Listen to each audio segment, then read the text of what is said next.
David Kella, bonjour. Merci d'avoir bien voulu répondre à nos questions chez Gavroche. Alors, vous êtes économiste à l'Université d'Angers, membre depuis 2013 des économistes atterrés, et vous avez sorti en 2020 le livre Populisme et néolibéralisme, duquel nous allons surtout traiter dans cet entretien.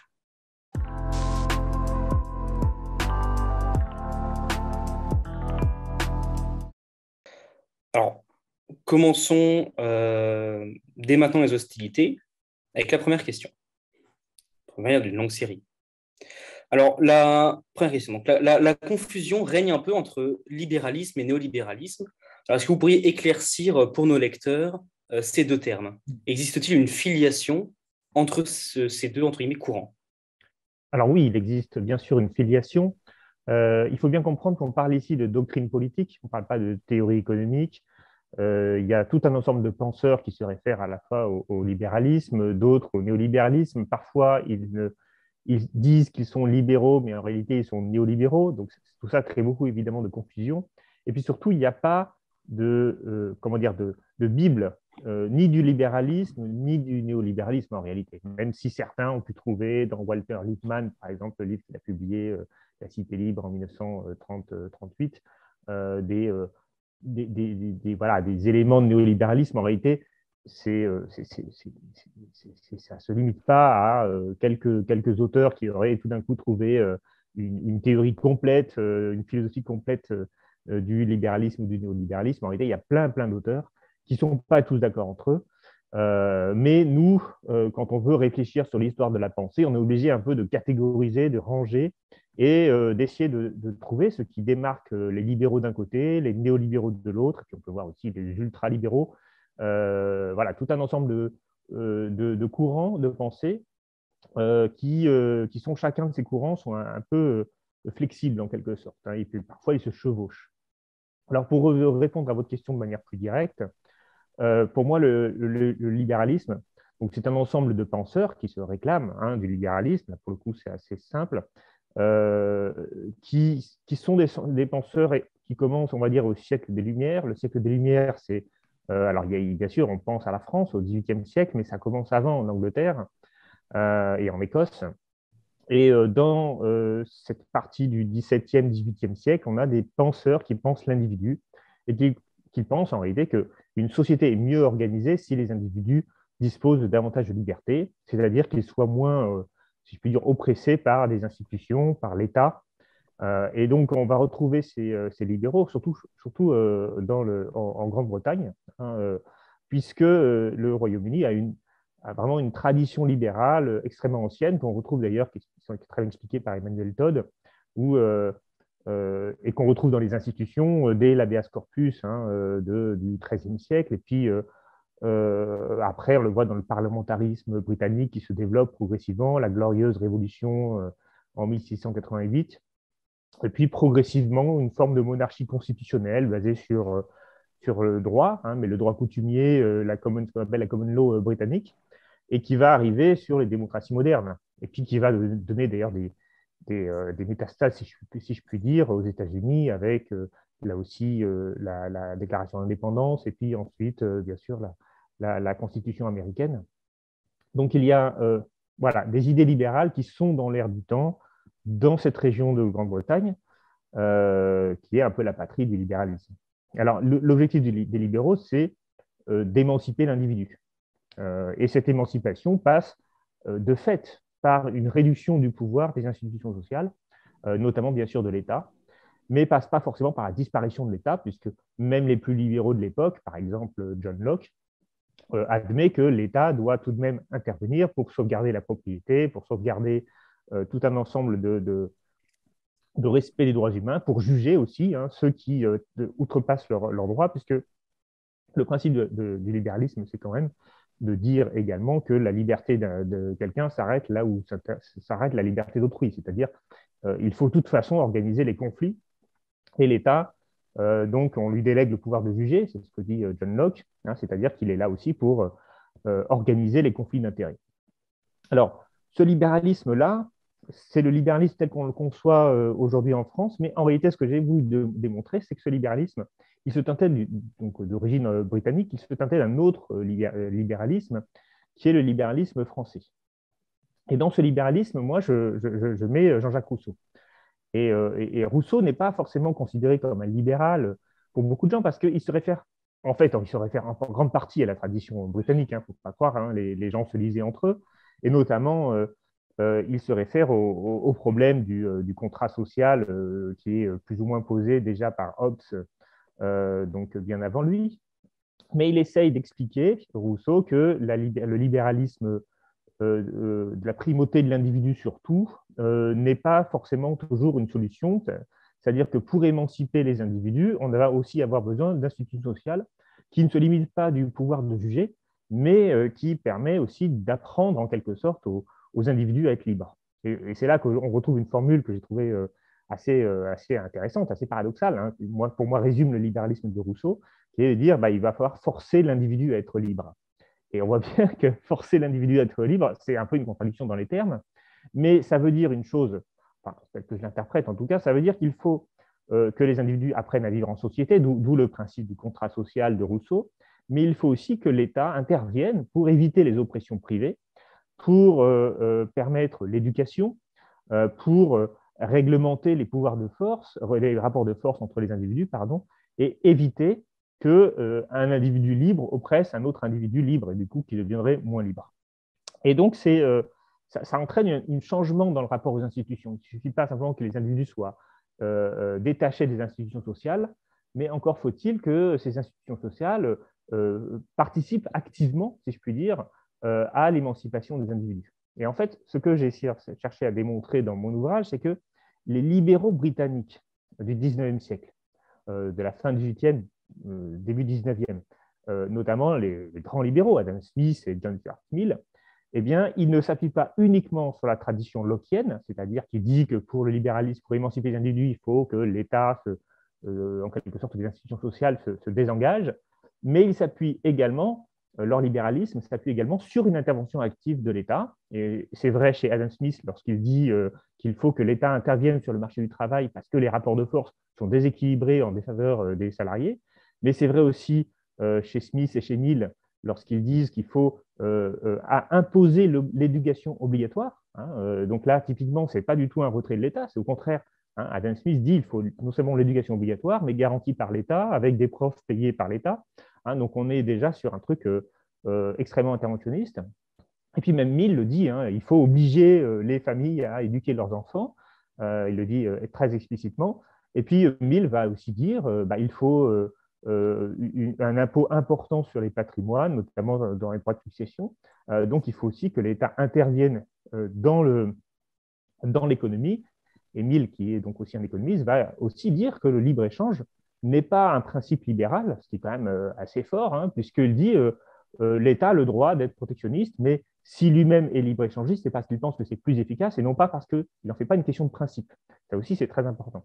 Donc, pour résumer le libéralisme, c'est un libéralisme que j'ai envie de qualifier d'un peu de pragmatique, le libéralisme classique, qui vise à chercher l'émancipation des individus, soit par le retrait de l'État quand c'est nécessaire, parce que, évidemment, tous ces libéraux, hein, Mill et Smith aussi, disent qu'il faut que l'État n'intervienne pas trop, hein, il faut laisser les individus libres de faire leurs affaires, mais parfois, lorsque c'est utile pour l'émancipation, il faut une intervention effective de l'État pour permettre cette émancipation.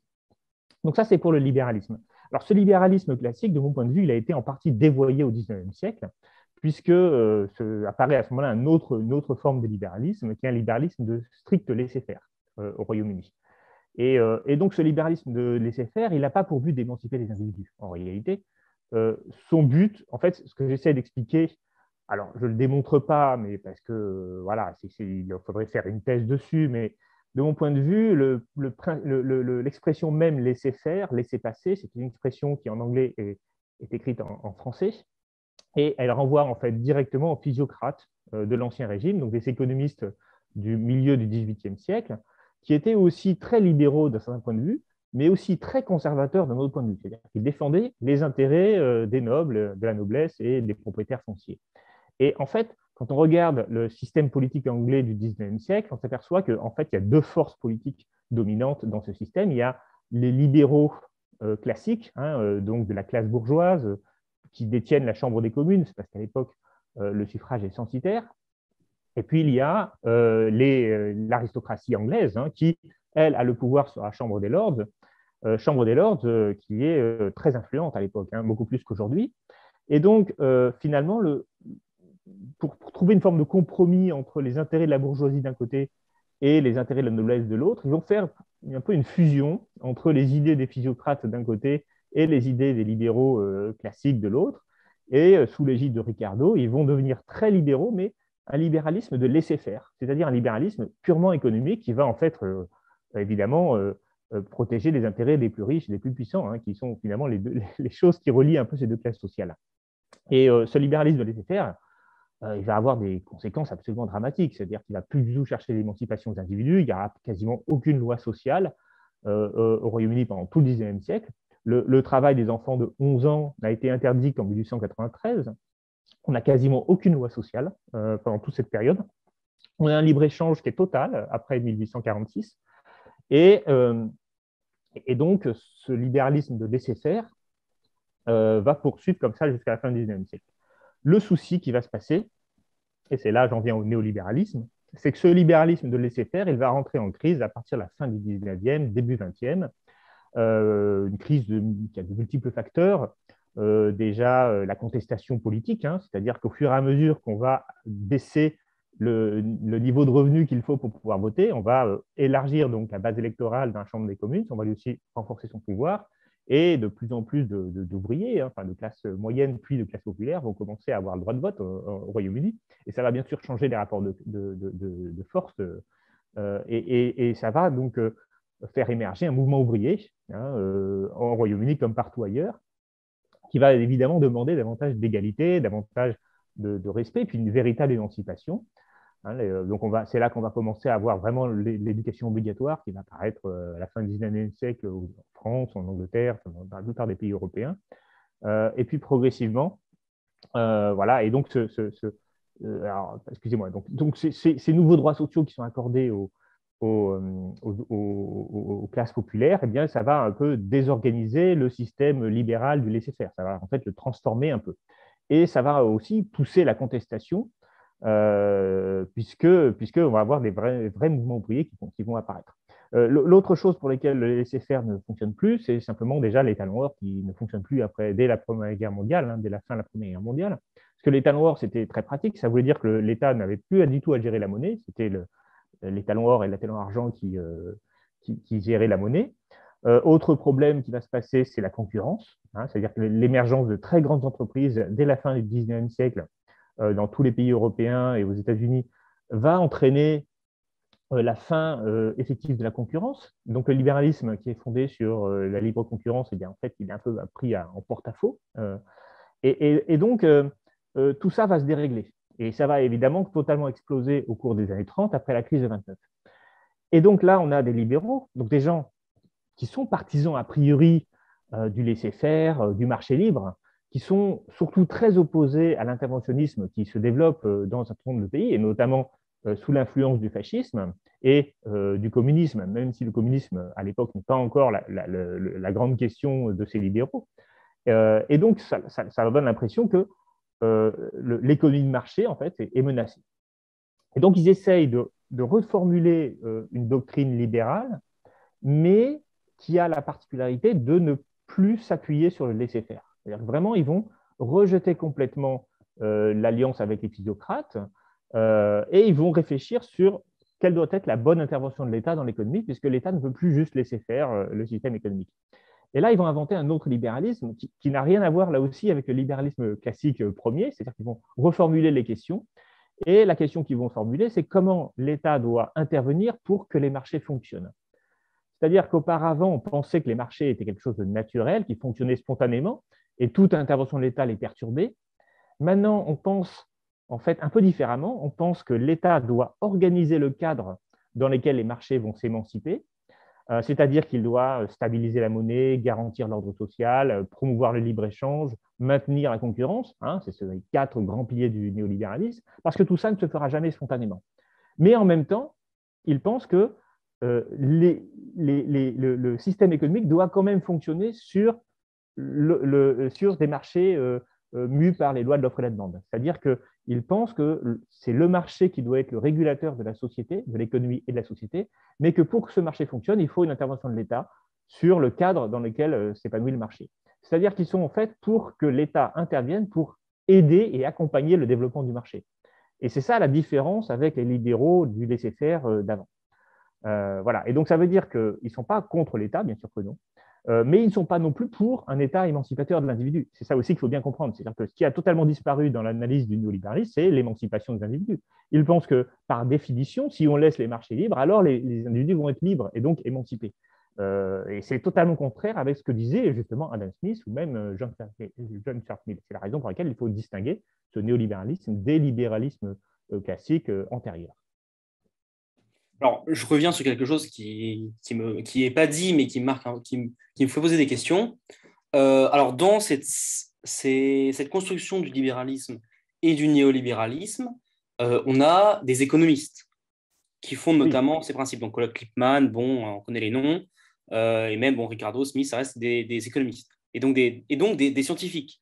Alors, ma question est, comment, du coup, distinguer le scientifique de la doctrine politique? Parce que dans votre livre, vous faites très vite le lien entre sciences économiques et positionnement politique. Est-ce qu'on ne pourrait pas du coup, vous reprocher un peu d'idéologiser la science économique?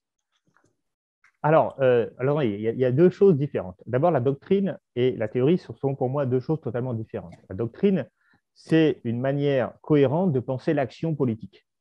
C'est-à-dire que quand on a une doctrine, on essaye de concevoir une action sur le monde qui soit cohérente, c'est-à-dire qu'on n'aille pas d'un côté et puis ensuite de l'autre, et puis qu'on fasse un truc et puis son contraire juste après. Quelqu'un qui n'a aucune doctrine, c'est ça qu'il fait, il fait n'importe quoi et du coup, il va nulle part. Donc, il faut qu'on ait une doctrine. La doctrine et le libéralisme, le néolibéralisme, les deux sont des doctrines. Après, la théorie, c'est une analyse du fonctionnement du monde. Et ça, c'est réservé aux scientifiques, c'est-à-dire que les doctrines, c'est pour les hommes politiques, et les théories, c'est pour les scientifiques. Il est clair que ces deux choses se mélangent, c'est-à-dire que la théorie va promouvoir du coup certaines actions, et lorsqu'on croit en une théorie, on va se dire, eh bien, dans ce cas-là, je vais développer une doctrine qui va mettre en application la théorie. Et il est clair que les économistes, ils ont… alors, les économistes, déjà, dire les économistes, c'est un peu compliqué parce qu'ils ne sont pas tous d'accord entre eux, ils n'ont pas tous les mêmes théories. Si vous êtes un économiste marxiste, keynésien, néoclassique, vous n'allez pas forcément concevoir les mêmes choses et vous n'allez pas aborder la réalité de la même façon. Mais ce que j'ai essayé de montrer, c'est qu'il y a quand même des théories économiques qui sont plus ou moins favorables au néolibéralisme ou au libéralisme. C'est-à-dire qu'une chose, par exemple, qui est très simple, alors je vais prendre des théories modernes, parce qu'avant, c'était encore différent. Mais aujourd'hui, les économistes, ils raisonnent à partir de l'individu. Ils pensent, et ça c'est une théorie, ils pensent que la société ne peut se comprendre qu'en analysant les comportements des individus. Ce qui signifie que, ce qu'on appelle l'individualisme méthodologique. Ce qui signifie que pour eux, pour établir des lois économiques, il faut regarder le comportement individuel et le généraliser. Et donc, ils ne pensent pas une chose qui est, à mon avis, l'un des problèmes de la théorie néoclassique, c'est les rapports sociaux. C'est-à-dire le fait que, avant même qu'il y ait des individus, les individus, en fait, n'existent pas par eux-mêmes, ils sont inscrits dans un substrat social, dans un certain nombre d'institutions, qui fait que l'individu, il va se comporter non pas forcément comme un individu qui fait ses calculs de coûts-intérêts, ses choix individuels, mais comme un élément d'un ensemble qui le dépasse. Et si on pense que l'individu est au cœur de la société et de l'économie, alors on va réfléchir l'économie à partir de ce qui permet aux individus d'interagir les uns avec les autres, c'est-à-dire non pas les institutions sociales, ici, mais les marchés. Et donc, quand on met le marché au cœur de la théorie, très vite, on en vient à mettre le marché au cœur de la doctrine. Et qu'est-ce que c'est que le néolibéralisme? C'est une doctrine qui part du marché. Mais tous les économistes n'ont pas pensé l'économie toujours par le marché. C'est-à-dire que ça, c'est une invention assez récente dans l'histoire de la pensée économique. Il y a plein de théories de l'économie qui partent d'autre chose que le marché. La théorie économique, elle est aujourd'hui résumée d'ailleurs de manière très basique par les lois de l'offre et la demande. Si on demande aux gens qu'est-ce qu'ils connaissent de l'économie, la première chose qu'ils vont dire, c'est les lois de l'offre et la demande, c'est-à-dire typiquement une analyse du fonctionnement des marchés. Mais en réalité, la science économique, c'est la science de la richesse et de sa répartition. et cette richesse peut être produite et être répartie par l'intermédiaire d'une institution sociale particulière qu'est le marché, mais elle peut être produite et répartie par plein d'autres institutions. Il n'y a pas que le marché qui est un système d'allocation, il y a plein de systèmes d'allocation alternatifs au marché, il y a plein d'ailleurs des marchés eux-mêmes peuvent être encastrés dans un certain nombre d'institutions sociales ou peuvent être totalement désencastrés. Ça ne va pas du tout produire le même effet. Et ça, quand on pense l'économie à partir de l'individu et donc à partir du marché, on ne le voit plus. C'est-à-dire qu'on pense que le marché en soi, c'est l'institution majeure et tout le reste, on l'évacue. Et là, évidemment, quand on pense la société et l'économie comme ça, forcément, on va donner du grain à moudre aux théories néolibérales. Très bien, je vous remercie. Alors, deuxième question. Donc, on va revenir sur le néolibéralisme. Vous dites dans votre livre qu'il y a une pluralité de néolibéralisme. Tout à fait. Alors, est-ce que vous pourriez développer un peu au-delà de la définition commune qui est la primauté des marchés et leur promotion, quelle est cette pluralité de néolibéralisme? Alors en fait, j'ai essayé de représenter le néolibéralisme par un temple. Un temple, donc c'est une manière imagée, mais en fait, je me suis beaucoup cassé la tête sur comment définir ce qui est commun à tous ces auteurs. Et, parce qu'il y avait quelque chose de commun, mais qui est parfois pas visible, parce qu'on s'intéresse aux différences et il faut interpréter. Que pour moi, ce qui fait qu'on a ici des doctrines qu'on peut mettre dans le même panier, c'est qu'elles ont des points communs forts. Et donc, réfléchir quels sont ces points communs, c'était un peu l'un des objectifs de ce livre. Et donc, le point commun, c'est tout d'abord le fait qu'on va avoir d'abord une représentation de l'État, c'est ça qui est important, et de son rôle. Et ça va être en commun chez tous les néolibéraux. D'abord, l'État, qu'est-ce qu'il doit être? Il doit être neutre, le plus neutre possible dans son action. C'est-à-dire que ce qu'ils veulent absolument éviter, c'est toutes les interventions dites discrétionnaires, qui vont changer, perturber les équilibres. Cet État neutre et non discrétionnaire, il est donc fondé sur l'État de droit. L'état de droit, alors ça aussi, c'est toute une conception juridique et philosophique. C'est un État, justement, qui cherche à être neutre et à être prévisible, en quelque sorte, dans son action. Ça, c'est la base. Donc, c'est pour ça que j'ai présenté ça comme étant la base. Alors, être neutre, ça veut dire aussi éviter les déséquilibres budgétaires, parce que ça va perturber les marchés financiers. Voilà. Voilà, tout ce genre de choses. Et puis ensuite, il y a son action. C'est-à-dire, qu'est-ce qu'il doit faire une fois qu'il est ce qu'il est, comment il agit sur les marchés. Alors, il faut comprendre l'action et il faut comprendre le toit du temple, c'est-à-dire quel est son objectif. Son objectif, c'est d'instaurer des marchés qui déterminent, qui coordonnent les comportements des uns et des autres pour produire des prix. C'est-à-dire qu'en fait, le but des néolibéraux, c'est de créer un système d'incitation par les prix. Sauf qu'il faut que ces prix soient neutres, c'est-à-dire qu'ils reflètent l'état social tel qu'il est. Et donc, il faut donc un marché qui fonctionne, mais donc il faut un système de marché qui, par la concurrence, génère des prix qui vont eux-mêmes générer des comportements et organiser un ordre social. Et donc, pour que ces marchés fonctionnent bien, c'est-à-dire pour que les prix soient pertinents par rapport à la situation économique et sociale, eh bien, il faut garantir 4 piliers. Donc, c'est ces 4 piliers dont je parlais tout à l'heure. Le libre-échange, la concurrence, la stabilité des prix et l'ordre social. Si l'un de ces piliers ne marche plus, alors on va se retrouver avec des prix qui vont être faussés. Si on est totalement protectionniste, par exemple, ou autarcique, pire, forcément, les prix internes vont être très différents des prix externes et ça va créer des déséquilibres. S'il n'y a plus de concurrence, il n'y a plus de prix de marché, il y a les prix des monopoles, etc. etc. Et donc, dans ce cadre-là, qui pour moi est très fort, c'est-à-dire que tous les néolibéraux acceptent ce cadre-là, eh bien, on va trouver des divergences. Et ces divergences, elles sont en fait dans la mise en œuvre. C'est-à-dire, par exemple, on veut garantir la libre concurrence. Oui, mais ça veut dire quoi, garantir la libre concurrence? Jusqu'où? Par exemple, évidemment, si on a un monopole, il faut éviter le monopole. Mais si on a des ententes et si on a des entreprises dominantes, est-ce qu'on doit forcément les démanteler? C'est-à-dire qu'elles ne sont pas en monopole, mais elles sont dominantes sur un marché. Est-ce qu'il faut le démanteler ou non? Parce que démanteler, ça veut dire faire un peu un arbitraire. Donc, ça veut dire faire une intervention discrétionnaire.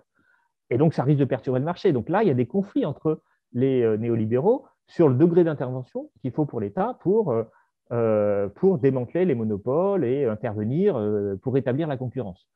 Par exemple, pour vous donner un exemple très précis, entre l'école de Chicago, et même l'école de Chicago a évolué sur cette question, celle de Friedman aux États-Unis, et l'ordolibéralisme allemand, on ne va pas du tout avoir la même appréciation de la concurrence. Pour les ordolibéraux allemands, il faut vraiment tout faire pour que les entreprises soient à égalité sur le marché, quasiment. Donc, il faut démanteler dès qu'il y a des ententes, dès qu'il y a des entreprises dominantes, parce que ça va perturber les prix.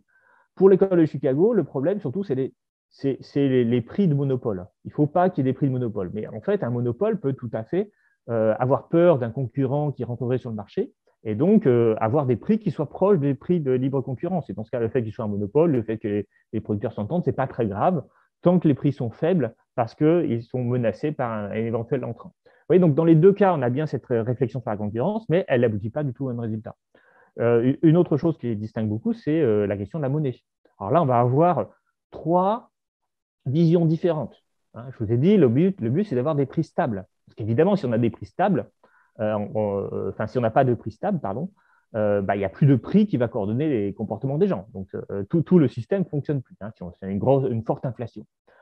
Donc, comment on fait pour limiter l'inflation? Alors là, on va avoir les ordolibéraux qui vont dire, bon, il faut une politique monétaire dirigée par une banque centrale indépendante qui se focalise sur la question de l'inflation. Donc, en fait, on va déléguer le pouvoir d'action de la politique monétaire à une banque centrale indépendante qui a une large autonomie. Friedman, lui, pense que la banque centrale, elle ne doit pas avoir d'autonomie, parce que ça veut dire qu'elle va intervenir et perturber le marché si elle va décider souverainement ce qu'elle fait sur les taux d'intérêt. Il faut donc que la politique de la Banque centrale, pour Friedman, soit très limitée dans sa création monétaire et ne crée de la monnaie que par une règle posée ex ante qui dit qu'on va créer autant de monnaie qu'il y a de croissance économique. Voilà, ça c'est la position de Friedman. Et puis la position de Hayek, une troisième forme de néolibéralisme, un néolibéralisme autrichien, c'est il ne faut pas qu'il y ait de banque centrale. Il faut qu'il y ait des banques privées qui créent chacune leur propre monnaie et qu'elles soient mises en concurrence. Alors on voit bien qu'entre l'ordolibéralisme, l'école de Chicago et le néolibéralisme de Hayek, il y a des différences majeures. Et on va, bien sûr, Hayek va être le plus libéral, si je puis dire, au sens non interventionniste des trois, mais ils le font tous dans une logique qui vise à garantir un même but. Donc, ils sont bien tous des néolibéraux, même s'ils ne sont pas tous d'accord sur la manière de le faire. Je vous remercie. Alors, question un peu différente de Baptiste. Pensez-vous qu'il est possible, contrairement à ce qu'affirme le philosophe Louis Rougier, de contraindre les libertés économiques sans s'aborder les libertés politiques? Si oui, pourquoi les néolibéraux ont-ils répandu l'idée que la liberté formait un bloc monolithique? Alors ça, c'est une énorme question. Je vous remercie de l'avoir posée. Je ne sais pas si j'arriverai à avoir une réponse très claire à cette question. Je vais refaire le contexte. Pour les libéraux et pour les néolibéraux, on va dire globalement toute cette branche de gens, la liberté économique et la liberté politique sont complètement liées. C'est-à-dire que on ne peut pas avoir une société libre politiquement si on n'a pas une société libre économiquement. Pour les socialistes, les deux peuvent être déconnectés. C'est-à-dire qu'ils disent, les socialistes, la liberté économique peut oppresser les gens, il faut donc que l'État intervienne et qu'il réduise en quelque sorte la liberté économique pour qu'on ait une grande liberté politique. Je trouve personnellement, je vais un peu botter en touche, désolé, que ces deux discours sont faux. Mais ils ont chacun une part de vérité, et en même temps, aucun ne convient complètement. Pourquoi? Parce que dire toute liberté économique est forcément une liberté politique, déjà, ça ne tient pas à la route dans l'histoire. On a vu des pays très libéraux économiquement, comme le Chili, qui n'étaient pas tellement libéraux d'un point de vue politique. Il existe tout un ensemble d'actions purement politiques qui peuvent être totalement malmenés tout en ayant un système économique assez libéral fondé sur les marchés. C'est-à-dire que les libéraux, les néolibéraux, s'intéressent au marché, au libre fonctionnement des marchés, mais ils ne s'intéressent pas à plein d'autres choses à côté. C'est-à-dire liberté d'opinion, droit de vote, toutes ces choses-là peuvent exister indépendamment de la question économique. Par ailleurs, un autre exemple, c'est Friedman, parce que Friedman est très attaché à cette théorie. Il disait toute liberté économique finit forcément par donner une liberté politique. On voit bien que la Chine, ce n'est pas le cas du tout. C'est-à-dire qu'il y a de plus en plus de liberté économique en Chine, en tout cas plus aujourd'hui que du temps de Mao, mais en même temps, il n'y a pas tellement beaucoup de liberté politique. Maintenant, les discours socialistes, ils me dérangent aussi, parce qu'ils sont en train de dire, eh bien, écoutez, voilà, on peut avoir aucune liberté économique, par exemple. On pourrait éventuellement avoir un État qui centralise tout. C'est le principe soviétique qui décide des prix, qui décide. L'inverse de décider des prix par le marché, c'est décider des prix par l'État. Donc, tous les prix seraient décidés par une autorité centrale. Eh bien, vous verrez que ce n'est pas incompatible avec la démocratie. je pense que ça peut quand même poser des problèmes et que toute liberté politique, et pour le coup, Hayek, qui en parle beaucoup dans La route de la servitude, m'a assez convaincu sur ce point. C'est-à-dire que si vous avez un système économique qui est entièrement contrôlé par l'État, totalement, comment vous allez avoir une liberté de la presse? On voit bien d'ailleurs dans des pays comme l'Algérie, par exemple, ou même la Hongrie, où la presse a beaucoup de mal à vivre parce que simplement, bah, ils n'ont plus les moyens d'imprimer leurs journaux, simplement parce que l'imprimerie, elle est décontrôlée par un État ou par une autre société publique qui va les faire payer très cher et qui va empêcher les journaux d'opposition de paraître. Donc, c'est pas si simple de dire on peut avoir une liberté politique totale alors sans avoir une liberté économique du tout. Je pense, par exemple, un truc tout bête, la première des libertés économiques, c'est le choix du travail qu'on veut faire. Et le fait de pouvoir vendre ce qu'on possède à tout moment. Ça, c'est une liberté économique extrêmement importante. Pour moi, c'est aussi une liberté politique. C'est-à-dire que dire aux gens, bah, vous êtes libre politiquement, mais vous n'avez pas le droit de choisir votre métier, je suis désolé, mais c'est complètement dingue. C'est-à-dire que non. Et donc, il faut bien qu'on ait quelques libertés économiques pour avoir un certain nombre de libertés politiques. Donc, moi, mon sentiment, c'est que la vérité, elle est un peu entre les deux. C'est-à-dire qu'on peut y avoir une certaine déconnexion entre liberté politique et liberté économique, mais on ne peut pas totalement les déconnecter. Au bout d'un moment, être libre économiquement, ça veut dire aussi avoir des droits politiques, un minimum. Donc, toute la question, bah, c'est comment on règle ça, c'est-à-dire une société dans laquelle l'État décide de tout, y compris du métier qu'on va faire, c'est forcément une société qui ne sera pas libre, mais une société dans laquelle il y a une totale liberté économique, pour moi, ça va être aussi une société dans laquelle il y aura des fortes oppressions entre des rapports de force extrêmement inégalitaires entre les gens, et ça ne sera pas non plus une société où on sera libre. Donc qu'est-ce qu'il faut faire? Bah, il faut trouver un juste milieu, et du coup, alors moi, ma réponse, c'est ça, le juste milieu, il doit être débattu et décidé collectivement par les instances politiques. Merci. Est-ce que la plus grande efficacité du marché, l'idée que le marché est plus efficace que l'État, fait partie des mystiques qu'il faudrait faire disparaître politiquement et peut-être même économiquement? Que dit la littérature scientifique justement sur le sujet? Alors, effectivement, encore une fois une très bonne question. Alors, vous reprenez un terme de Louis Rougier, d'ailleurs, les mystiques économiques, hein, parce que justement, ça fait partie des grandes questions.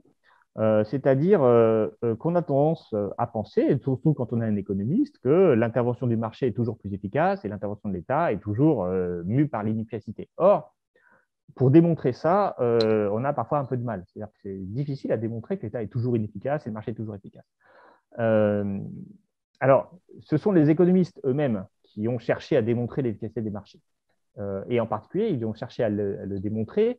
Alors, d'abord, il y a eu des idées, hein, Ricardo, Smith, voilà, il y a eu, mais c'était des intuitions, ce n'était pas des preuves de l'efficacité des marchés. Ensuite, on a eu une preuve mathématique qui a été formulée par Arrow et Debreu en 1956.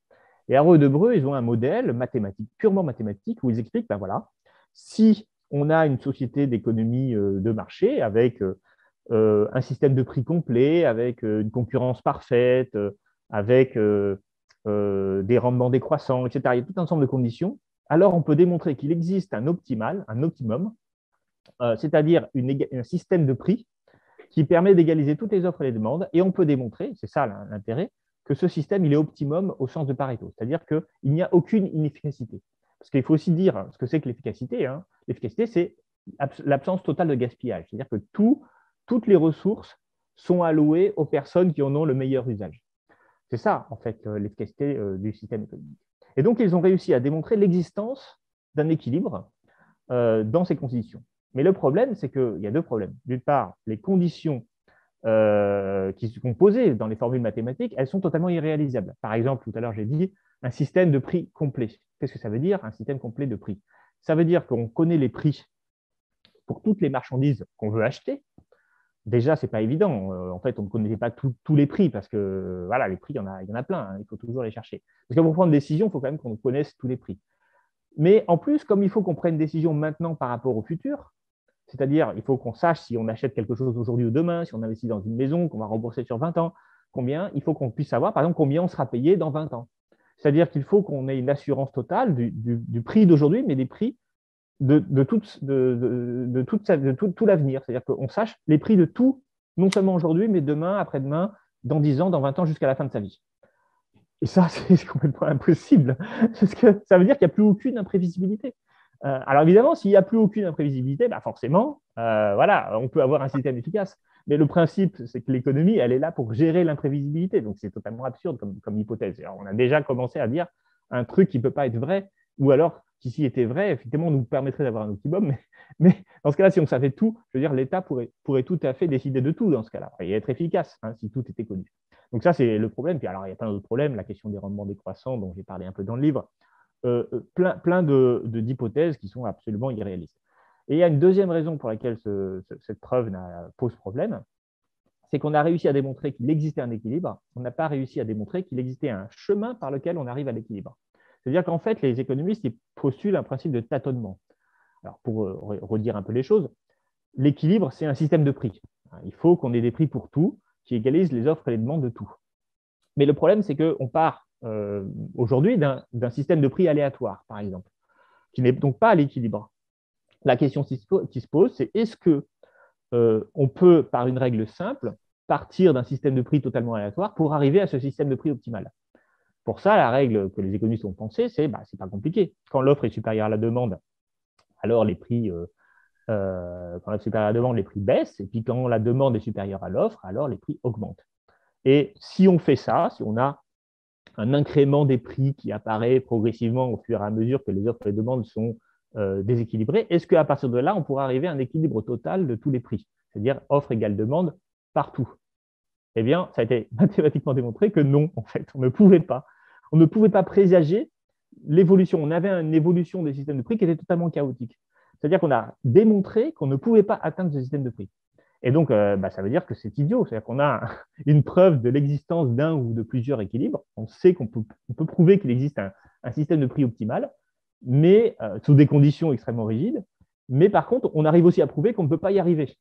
Donc, le marché n'est pas le bon outil pour arriver à, et c'est-à-dire l'organisation décentralisée des comportements n'est pas le bon outil pour arriver à cet équilibre.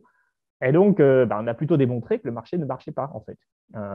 Voilà. Alors, est-ce que ça veut dire qu'il est plus ou moins efficace que l'État? En fait, on n'en sait rien, puisque d'abord, on n'a pas de théorie de l'État, donc on ne peut pas comparer la théorie du marché avec les théories de l'État. Et puis, d'autre part, déjà, on a un truc inefficace, donc forcément, si on arrivait à démontrer l'efficacité de l'État aussi, on ne pourrait pas comparer les deux. Donc, en fait, on se trouve devant un problème théorique que les économistes n'ont jamais résolu. Alors, du coup, plutôt que de parler de marché et d'État, est-ce qu'il ne faudrait pas, par exemple, se concentrer sur la question des biens en particulier?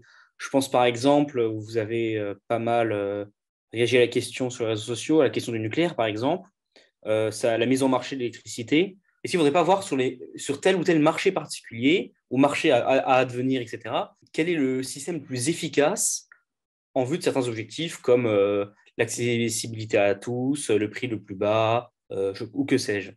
Alors, justement, c'est ça le problème principal, c'est par rapport à quoi l'efficacité? L'efficacité, c'est toujours une relation entre des moyens et des fins.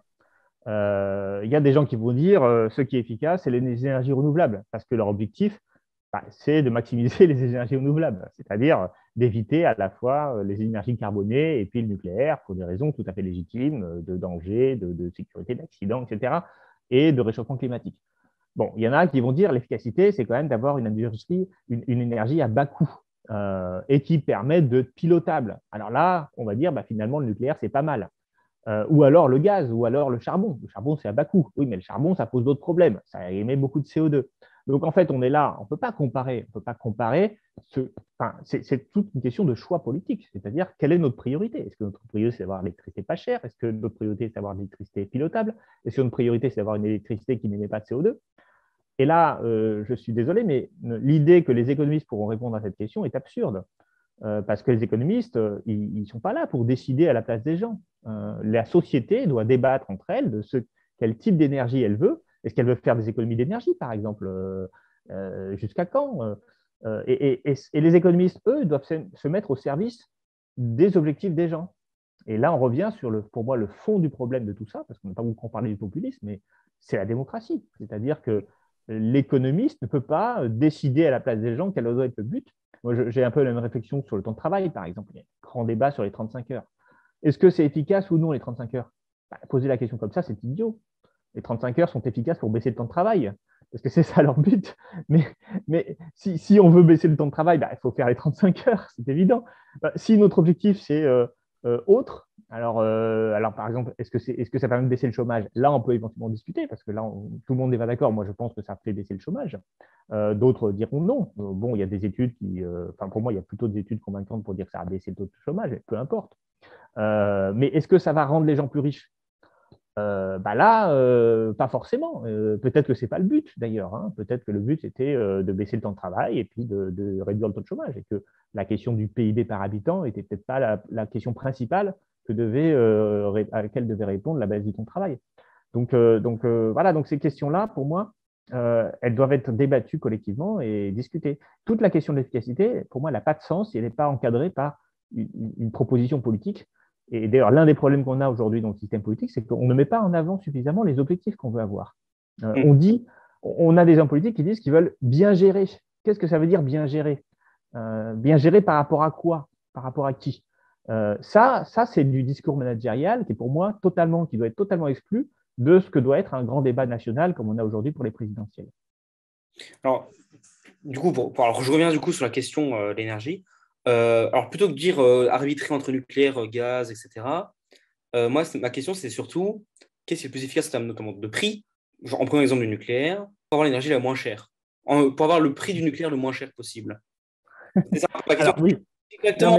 La question, c'est parce que la question de la réforme de l'AREN, oui. de la suppression peut-être, la nationalisation d'EDF, c'est voilà, c'est ça. Est-ce que justement, en prenant cet exemple-là, est-ce qu'on ne pourrait pas se dire, est-ce qu'il ne faut pas regarder chaque bien au cas par cas pour savoir si le marché est mieux que la nationalisation, etc., plutôt que de dire on fait que des marchés ou on nationalise tout. Voilà. Est-ce que c'est pas une question de cas par cas, justement? Alors, mais justement, en revenant sur l'AREN. L'AREN, pour ceux qui nous écoutent, qui nous lisent, l'AREN, c'est un mécanisme par lequel EDF accepte de vendre son électricité nucléaire à un prix très inférieur au prix du marché, à un prix fixe, un prix réglementé, qui parfois est supérieur au prix du marché, parfois est inférieur. Bien sûr, quand il est supérieur au prix du marché, alors elle accepte de vendre à ses concurrents, c'est-à-dire à d'autres opérateurs privés qui fournissent de l'électricité. Ce système, quel est son but? Son but n'est absolument pas de baisser les prix de l'électricité. Absolument pas. D'ailleurs, ça n'a pas fait baisser les prix d'électricité. Donc, de ce point de vue-là, on voit bien que si c'était son objectif, il aurait été totalement failli. Non, le but de l'AREN, c'est de garantir un système de concurrence dans un marché d'électricité qui, par sa nature même, le fait qu'il y ait énormément d'investissements très coûteux, le fait qu'on ait des centrales nucléaires qui sont quand même en grande partie, le parc nucléaire ancien, il a été quand même largement amorti, fait qu'on a une électricité qui est assez peu coûteuse à produire, même s'il va falloir beaucoup d'investissements pour faire durer ces centrales. Mais elle reste très peu chère, en fait. Et donc, du coup, dans ce cadre-là, aucun concurrent ne peut concurrencer EDF. Et donc, alors moi, je m'en fiche. Si les concurrents ne peuvent pas être aussi efficaces que EDF, tant pis. Soyons friedmaniens, école de Chicago, et disons, il y a un monopole, c'est pas grave. Il a le droit d'exister en tant que monopole. Le jour où son électricité deviendra plus chère, des concurrents privés vont venir. Ça aurait été l'approche néolibérale, d'ailleurs, de Friedman, de l'école de Chicago. Mais nous, on a une histoire et des institutions ordolibérales. Je l'ai dit tout à l'heure. Et donc, l'ordolibéralisme, il dit non, la concurrence, c'est important, il faut que chacun soit à égalité. Or, les concurrents, ils ne peuvent pas concurrencer EDF parce que leur énergie, elle reste trop chère par rapport à ces vieilles centrales. En plus, EDF, ils ont des barrages, ça aussi, il faudrait les revendre parce que ça crée aussi des inégalités. Donc, on va obliger EDF à vendre à un prix faible une partie de son électricité nucléaire, qui aujourd'hui est vendue à 46 euros, alors qu'elle coûte sur les marchés 250 euros. Il faut voir, c'est un truc énorme. Et donc, évidemment, ce système est complètement baroque. C'est-à-dire que EDF va faire énormément de pertes avec l'extension de l'AREN. EDF va faire 8 milliards de pertes en 2022. 8 milliards donc, qui vont être payés par les consommateurs, par l'État, parce que l'État est l'actionnaire principal très largement majoritaire d'EDF. Et donc, ce mécanisme-là ne peut que renchérir le prix de l'électricité en mettant en faisant des pertes énormes à EDF, qui est le principal producteur d'électricité. C'est-à-dire qu'en fait, ces pertes, il va falloir ensuite les répercuter sur les investissements d'EDF et sur le prix d'électricité de demain. Hein, c'est aussi simple que ça. Bon, alors pour répondre à votre question, qu'est-ce qui est efficace? Clairement, ce système il n'est efficace que si l'objectif qu'on a, c'est de maintenir la concurrence. Voilà, c'est tout. Mais si l'objectif qu'on a, c'est de baisser les prix, il est totalement idiot ce système, c'est sûr. Mais c'est là qu'on a un problème parce que dans l'opinion et dans nos responsables politiques, et c'est tout le problème, hein, ils pensent concurrence égale baisse des prix. En maintenant la concurrence, je vais organiser une baisse des prix parce qu'ils pensent que le monopole est incompatible avec des prix faibles. Sauf que ça, ce n'est pas vrai et ce n'est pas du tout démontré, surtout pour ce genre d'industrie. Donc, du coup, en maintenant la concurrence, il faut augmenter les prix. Voilà, et voilà. Mais alors, tant qu'on ne veut pas changer nos règles, on va se retrouver à payer l'électricité chère. Hein. Mais un jour, voilà, on change de néolibéralisme, si je puis dire, on passe de l'ordolibéralisme au libéralisme de Friedman. Voilà, les Américains, ils s'en fichent des monopoles. Hein. Microsoft, c'est quasiment un monopole. Google, c'est un monopole. Voilà, et ils s'en fichent. Hein. C'est pas leur problème. Ce qui compte, c'est que les services soient bons. Donc, une régulation autre. Je vous remercie. Bon, question suivante. Alors, comme l'économiste Joan Robinson, vous affirmez que le champ des sciences économiques n'est que le reflet de l'idéologie dominante de l'époque. Moi, je dirais méta-récit. Est-il illusoire de vouloir faire de l'économie une science dure, entre guillemets, pour ce que ça veut dire, comme les marginalistes ont cru le faire au XIXe siècle? Alors, c'est encore une fois une très bonne question et une question pas facile.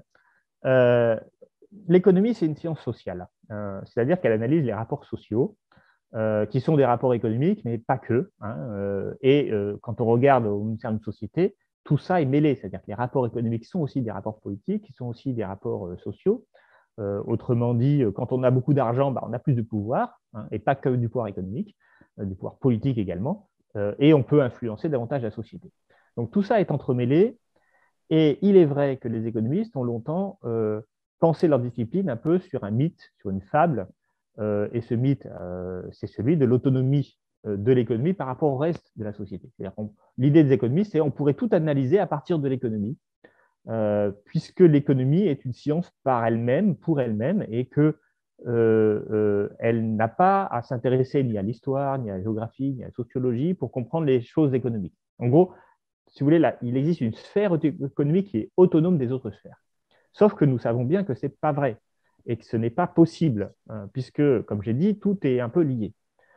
D'où la phrase de Robinson qui nous dit très justement que finalement, dans la pensée économique, à force, alors je vais l'interpréter un peu différemment, à force de penser l'économie comme étant une discipline autonome, on en vient à nier les rapports de force.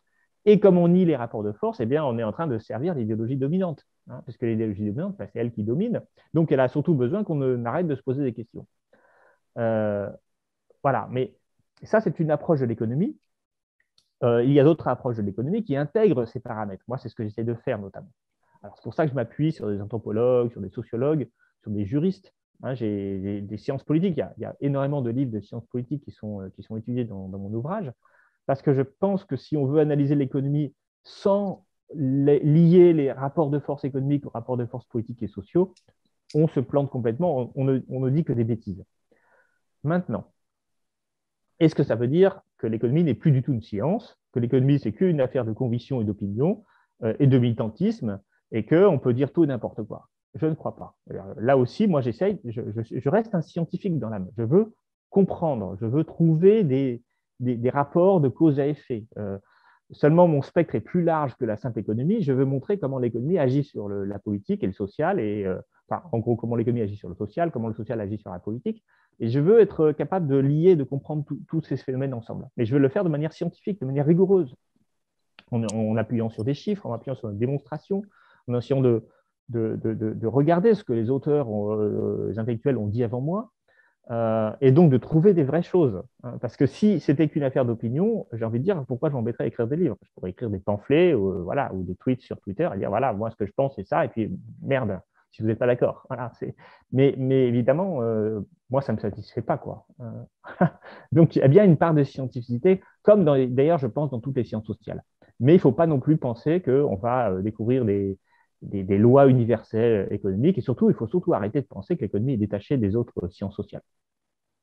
L'hypermondialisation qui caractérise, selon l'économiste Danny Rodrik, l'Union européenne est-elle en train de menacer la stabilité même des pays européens? Pourquoi de telles dynamiques de polarisation se produisent au sein du marché unique? Ah oui, alors là, vous avez deux choses différentes. L'hypermondialisation, c'est un concept de Danny Rodrik que personnellement, je trouve très critiquable. Pourquoi? Parce que Rodrik, il dit la mondialisation, c'est bien, mais l'hypermondialisation, c'est mal. Alors déjà, il faudrait qu'il dise où est-ce qu'il met la frontière entre l'hypermondialisation et la mondialisation normale. Et c'est quoi? Voilà, donc il n'a jamais défini le seuil d'hypermondialisation. Alors, ce qu'il dit en gros, et c'est assez compréhensible par tout le monde, c'est que l'hypermondialisation, c'est une mondialisation qui n'est plus du tout régulée, dans lesquelles on ne réfléchit plus aux impacts sociaux des échanges internationaux et environnementaux. Or, ils existent et donc il faudrait qu'on ait des régulations. Mais il ne dit pas comment on les met en œuvre, il ne dit pas comment on va faire pour faire accepter par tous les pays, notamment ceux qui bénéficient d'un système social plus faible, mais qui ont besoin de ce système social pour s'intégrer dans la mondialisation. Comment on fait? On ne va pas dire au Vietnam, bah, écoutez, mettez vos salaires au niveau européen, sinon on ne commerce plus avec vous, parce que du coup, bah, les Vietnamiens, ils ne vont plus pouvoir se développer. Donc, je trouve l'idée d'hypermondialisation de Rodrik, finalement, assez intéressante comme ça quand on l'écoute et assez attrayante, mais quand on réfléchit un peu plus, bah, pour moi, c'est un peu compliqué. En gros, soit on régule politiquement les transactions marchandes entre et dans ce cas-là, on régule. Comment on le fait? Ben, on le régule forcément à l'échelle nationale, puisque c'est le niveau dans lequel il y a des débats politiques et des systèmes de régulation. Soit on veut le faire sur l'échelle internationale, mais comme on n'est pas tous d'accord, ben, ça va revenir sur aucune régulation. Soit on dit ben, la mondialisation c'est bien, et dans ce cas-là, ben, on laisse les marchés s'unifier les uns avec les autres, mais dans ce cas-là, ben, il y a plus de régulation et on est encore dans l'hypermondialisation. Donc moi, je n'ai pas bien compris comment Rodrik allait faire pour réguler l'hypermondialisation sans être dans le protectionnisme et dans le nationalisme. Voilà. Et bon, ça, c'est la première chose. La deuxième chose, et on peut revenir sur le marché unique et sur l'Europe, c'est que cette mondialisation, elle a des effets sociaux importants, et économiques et sociaux. La mondialisation, c'est quoi? C'est l'unification des marchés à l'échelle du monde, mais aussi à l'échelle d'un continent comme l'Europe. Il faut bien comprendre qu'il y a 100 ans, il n'y avait pas forcément besoin beaucoup de protectionnisme. Les coûts de transport étaient suffisamment élevés pour que les marchés soient organisés à l'échelle locale ou à l'échelle nationale. Ce qui s'est passé depuis la fin du XIXe siècle, c'est une baisse continue et massive des coûts de transport. Ce qui fait que très vite, on a pu progressivement unifier les marchés, c'est-à-dire créer des grands marchés d'échelle continentale et mondiale. Alors attention, ça dépend du produit. La baguette de pain, le niveau pertinent d'analyse du marché, c'est la commune. Et encore, le quartier. On ne va pas acheter sa baguette de pain à 300 km. Par contre, les smartphones, le marché d'un smartphone, il est mondial. On va le produire dans une usine en Chine et cette usine va inonder le monde avec ce modèle de smartphone. Donc, ça dépend en fait du coût entre le coût de transport, on va dire, et valeur du produit. Plus le coût de transport est élevé par rapport à la valeur du produit, plus le produit va être local. Mais le fait qu'il y ait certains marchés mondiaux va entraîner des organisations, notamment sur les produits industriels. C'est-à-dire que les produits industriels sont les premiers à être affectés par la mondialisation à l'échelle continentale ou mondiale. Pourquoi? Parce que les produits industriels, ils peuvent être produits n'importe où. Ce qui compte, c'est l'acheminement du produit auprès des gens. Alors là aussi, encore une fois, il faut distinguer les produits industriels qui sont pondéreux de ceux qui sont moins pondéreux. Mais en fait, ceux qui ne sont pas très pondéreux, en fait, ils sont la majorité, la très grande majorité aujourd'hui. Avec la baisse des coûts de transport, on peut tout à fait acheter une chemise fabriquée au Bangladesh, un smartphone fabriqué en Chine, un masque chirurgical fabriqué au Vietnam. Le coût de transport, le masque chirurgical, il ne vaut pas grand-chose, et pourtant, il est plus rentable de fabriquer au Vietnam que de le fabriquer en France, parce que malgré l'importance du coût de transport, ça couvre quand même une partie, ça ne permet pas aux producteurs français d'être suffisamment rentables par rapport aux producteurs vietnamiens. Une fois qu'on a ça, que se passe-t-il? Eh bien, on a un mécanisme de polarisation, c'est ce que j'essaie d'expliquer à l'échelle européenne. Alors, polarisation, ça veut dire quoi? Ça veut dire que l'industrie va se concentrer dans les endroits dans lesquels elle produit de la manière la plus efficace. Alors, ça va se faire, encore une fois, à l'échelle mondiale, à l'échelle nationale et à l'échelle continentale. Par exemple, ce que j'ai essayé de démontrer, c'est qu'à l'échelle européenne, il y avait des vrais hubs industriels qui se concentraient autour de la mer du Nord. Pourquoi autour de la mer du Nord? Parce que c'est là qu'on a les infrastructures portuaires les plus efficaces d'Europe. Et puis, comme c'est là qu'on a beaucoup d'industries, eh bien, c'est beaucoup plus facile de s'organiser avec des sous-traitants, puisque maintenant, il n'y a plus aucune usine qui fabrique un produit de la matière première jusqu'au produit fini. Elle a besoin de composants, elle a besoin d'éléments. Et donc, s'il y a déjà des fabricants des éléments qu'elle a besoin d'intégrer dans son produit, près d'elle, eh bien, ça va diminuer beaucoup ses coûts logistiques. En fait, on ne va pas produire une usine sur une île au milieu du Pacifique. Ça n'aurait aucun sens. Ça entraînerait tous les intrants devraient venir par bateau, tous les extrants devraient, enfin, tout ce qu'on produit devrait lui aussi partir par bateau. Tout ça coûterait très cher. Il faudrait nouer des contrats avec des gens qui sont à des milliers de kilomètres et ce serait très compliqué. Pour produire une usine, le mieux, c'est d'aller là où il y a déjà plein d'usines et là où il y a déjà toutes les infrastructures de transport qui existent. C'est ce mécanisme dit d'agglomération industrielle, c'est-à-dire le fait qu'on ait beaucoup d'industries va attirer encore plus les industries, qui va générer ce phénomène de polarisation. À partir du moment où on unifie le marché européen et on laisse libre les mouvements de capitaux, eh bien, les capitaux industriels ils vont se concentrer autour de la mer du Nord. Alors, autour de la mer du Nord et autour des rivières et des canaux qui mènent au port de la mer du Nord. Parce que ça aussi, il faut avoir une représentation visuelle de ce que c'est qu'une carte européenne du trafic fluvial pour comprendre que quand vous produisez, vous avez une usine à Vienne, qui est très très loin de la mer du Nord, eh bien, depuis Vienne, vous pouvez transporter votre marchandise jusqu'au port de Rotterdam par l'intermédiaire des canaux, du Danube, du canal qui conduit ensuite au Rhin, et puis du Rhin, vous allez à Rotterdam. Bon, tout ça pour dire que l'industrie a tendance à se concentrer dans certaines régions et à déserter d'autres régions. Et ça crée des questions sociales, économiques, sociales et politiques. Alors, économique, parce que ça veut dire que les ouvriers, eux aussi, ils vont aller là où il y a de l'industrie. Les ingénieurs, ils vont aussi aller là où il y a les usines. Et les emplois de service, eux, ils vont rester près des populations un peu partout. Et donc, on va avoir des pays qui vont se désindustrialiser et d'autres qui vont s'industrialiser. On va avoir des emplois qui vont changer de nature. Et ces emplois qui sont autour de l'industrie, c'est parfois des emplois très qualifiés. Ce n'est pas que des ouvriers, c'est des ingénieurs, c'est des chercheurs. Vous voulez faire une recherche technologique et vous avez besoin d'avoir des usines près de vous pour tester, pour accompagner. Toute la technologie a besoin d'une industrie derrière. Et donc, ça crée un effet de polarisation, de réorganisation du continent européen, avec des emplois qui disparaissent dans certaines régions et qui apparaissent dans d'autres régions, ce qui entraîne des mouvements de population très importants, ce qui entraîne le démantèlement des filières d'apprentissage ou d'industrie qu'on peut avoir, d'éducation d'éducation-industrie ou technologique qu'on peut avoir dans certains pays. Vous n'allez pas devenir faire un IUT d'électronique, par exemple, si vous n'avez aucun emploi d'électronique dans votre secteur. Vous allez vous dire, du coup, je vais faire plutôt du tourisme. Donc, c'est-à-dire qu'il y a un effet d'entraînement. Quand vous avez plus d'industrie, vous perdez les compétences, vous perdez les filières de formation, vous perdez du coup les étudiants et les gens, et donc ça renchérit la perte de compétences. Et à la fin, eh bien, vous avez une société qui est entièrement une société de service. Et de mon point de vue, tout ça n'est pas neutre politiquement, parce que les pays qui ont le plus d'industrie sont aussi les pays qui vont avoir le plus d'exportations, donc ils vont avoir une balance commerciale excédentaire, comme l'Allemagne par exemple, qui vont du coup accumuler du capital financier et qui vont venir dominer d'autres sociétés. Elles vont aussi avoir les emplois industriels, donc tous ceux qui voudront faire des emplois industriels, eh bien, ils vont partir de leur pays pour aller là-bas. Et donc, ce qu'on a vu avec la crise de la zone euro, pour moi, c'est une conséquence de cette polarisation industrielle. Et ce qui me semble important de comprendre, c'est qu'à la fois les mouvements migratoires, les transformations de l'emploi, les rapports de force politiques qui évoluent entre les pays, tout ça déstabilise les sociétés.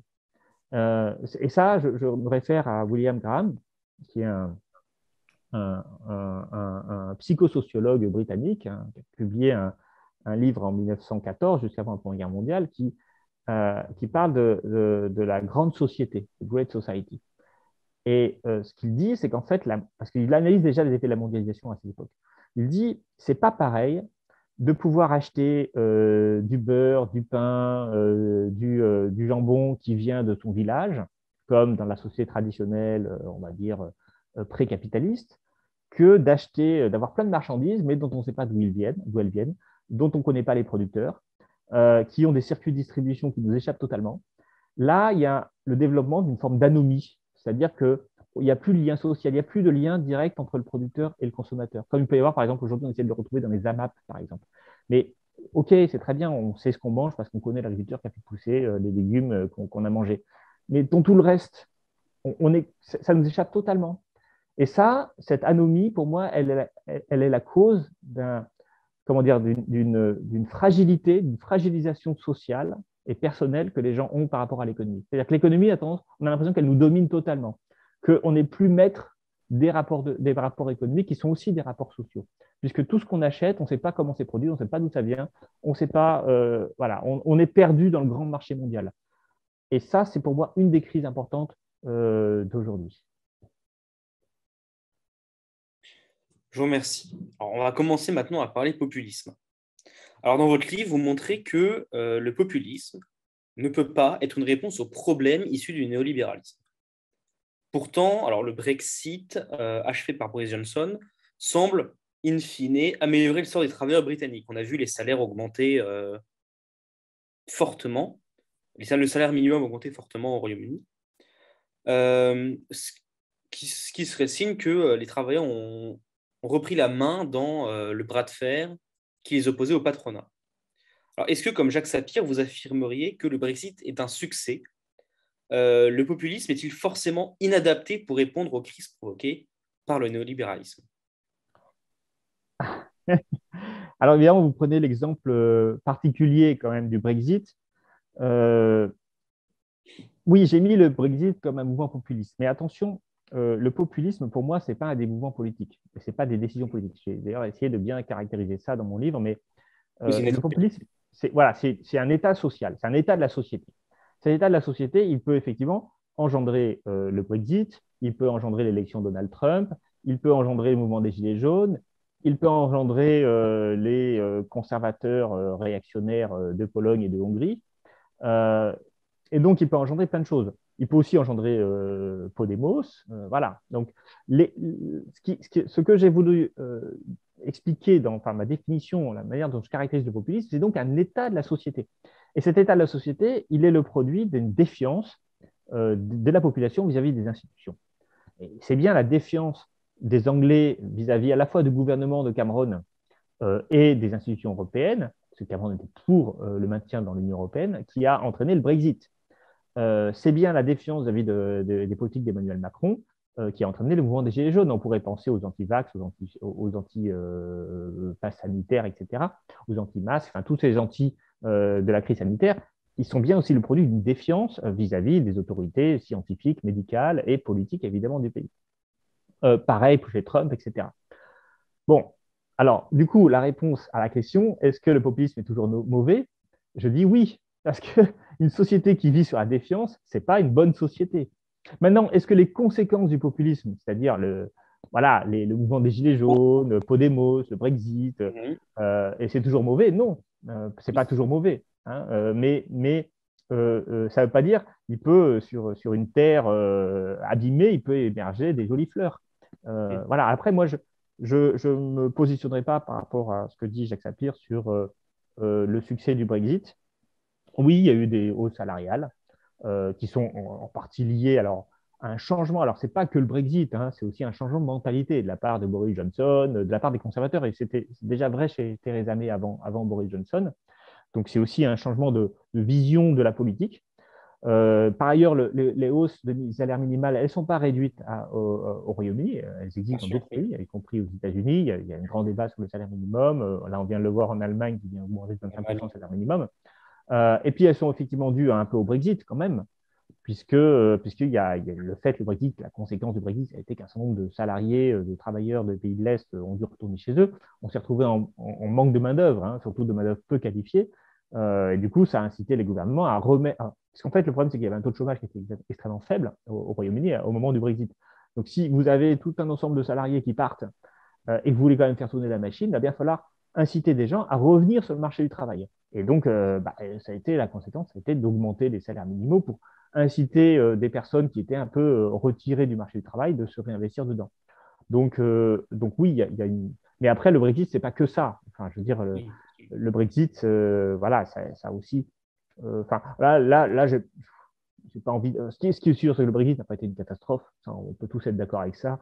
C'est-à-dire que l'économie britannique s'est pas effondrée.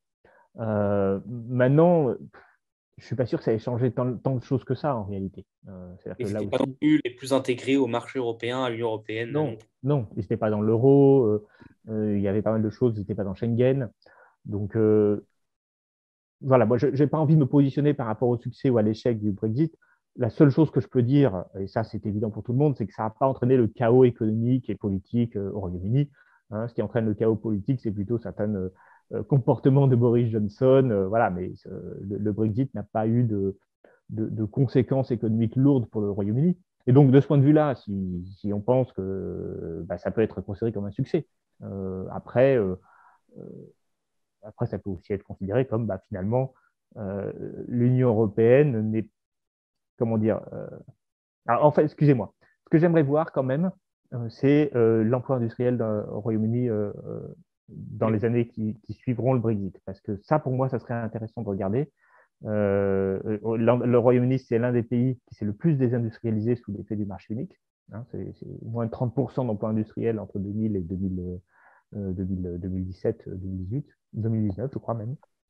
Euh, bon, qu'est-ce qui va se passer après 2019? Ça, on le saura dans 10 ans. Ça serait intéressant à voir, à mon avis, hein, cette évolution de l'emploi industriel. Si ça se trouve, il y aura toujours excusez-moi, c'est mon chat, il y aura toujours une décroissance de l'emploi industriel, et puis on sera obligé de dire, finalement, le Brexit n'a pas changé grand-chose. Ou alors, au contraire, il y aura peut-être un arrêt de la décroissance, voire une reprise de l'emploi industriel, et dans ce cas-là, on pourra dire que oui, ça a sans doute aidé.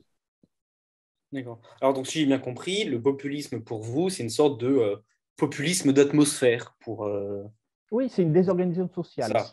Voilà, c'est ça. Alors, du coup, est-ce qu'on peut qualifier des mouvements politiques de populistes? Eh bien oui, parce Oui, dans que le sens certains où, mouvements politiques se nourrissent de cette défiance. Et voilà. pour moi, quand un mouvement politique se nourrit de la défiance sociale, comment dire, il prospère sur cette défiance sociale. Pour moi, c'est un effet du populisme. Je pense par exemple à Jean-Luc Mélenchon, Mm. qui a théorisé le populisme de gauche. Il l'a théorisé il y a très longtemps, en s'appuyant sur les écrits de Chantal Mouffe et d'autres.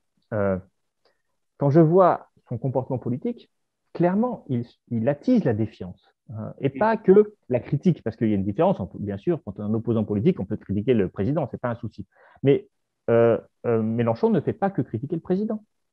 Il critique les journalistes. Il a un discours sur les vaccinations qui est clairement pas celui des autorités médicales, c'est-à-dire qu'il a tendance parfois à dire les vaccins ARN, c'est pas bien, etc. Et donc, il a un discours qui en fait ménage un peu la chèvre et le chou et surtout ne va pas aller, il refuse d'ailleurs d'appeler les gens à se faire vacciner. Hein. Lui-même dit qu'il est vacciné, mais il ne dit pas aux gens de se faire vacciner. Il est quand même allé soutenir un mouvement qui était insurrectionnel, hein, parce qu'il y avait des barrages sur les routes en Guadeloupe. Et ce n'est pas là juste une critique du gouvernement. C'est je vais soutenir des gens en fait, qui font des barrages sur les routes et qui occupent le conseil régional de Guadeloupe. Donc, pour moi, là, on n'est pas dans la critique politique. On n'est pas d'ailleurs dans le projet alternatif qu'on veut proposer aux Français.